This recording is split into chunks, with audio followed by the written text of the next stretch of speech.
Vocês lembram que tia Vera falou que no próximo vídeo ia contar a história de outro santo do ciclo junino? Pois é, hoje a gente vai falar sobre João. E em torno do nascimento de João, que é esse daqui, tem uma lenda. O que é uma lenda? É uma história que os avós contam para os pais, que os pais contam para os filhos, que os filhos vão contar para os outros filhos e que pode ou não ser verdade. Uma lenda é uma história que pode ser verdade ou não. Então, em torno do nascimento de João, que é o terceiro santo do ciclo junino, o primeiro é José, o segundo é Antônio, que tia Vera falou, e o terceiro, talvez o mais importante, seja João, que é o que a gente acende a fogueira. Tem a lenda da fogueira. E o que foi que aconteceu para que essa história venha passando de geração em geração? Pois bem, vou contar para vocês. Quando Isabel, que era prima de Maria, que era a mãe de Jesus, estava grávida de João, esse que eu mostrei para vocês, ela falou para ela: olha Maria, quando João nascer, eu vou acender uma fogueira e você vem me ajudar com o bebê. Por quê? Porque Isabel já era idosa e ela não tinha filhos. Então, ela engravidou de João e precisava de ajuda. Como Maria era mais jovem, também estava grávida de Jesus, mas tinha mais força porque Maria era jovem, e aí podia ajudar Isabel.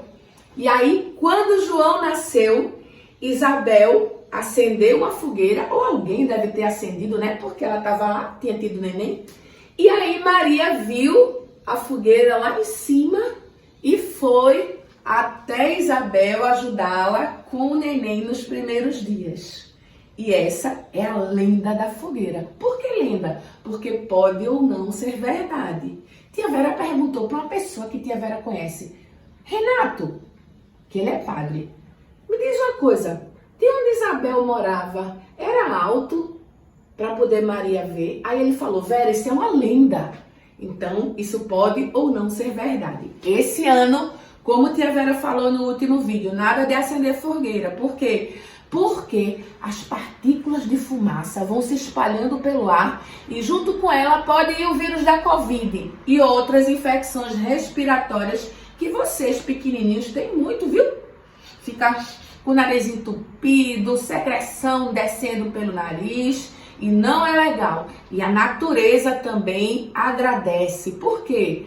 Por conta da poluição, por conta do ar que fica mais puro.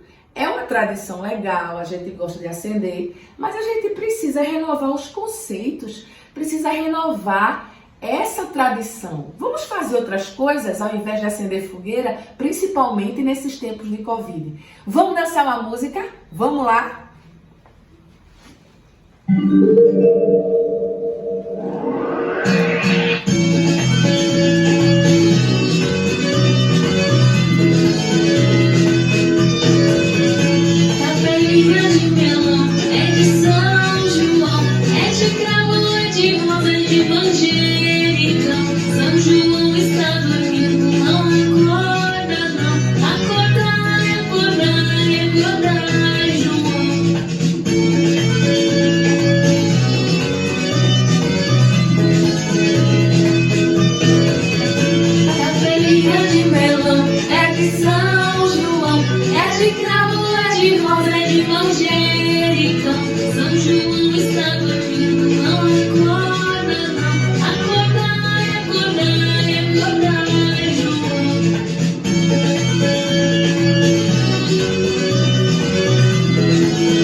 Hoje a gente falou sobre a lenda da fogueira e tia Vera veio de Rainha do Milho. Vocês lembram que quando eu estava no milharal falei que tinha vontade de ser Rainha do Milho? Pois é, hoje eu sou a Rainha do Milho de vocês. E depois a gente volta com outra história, tá bom? Beijo da tia!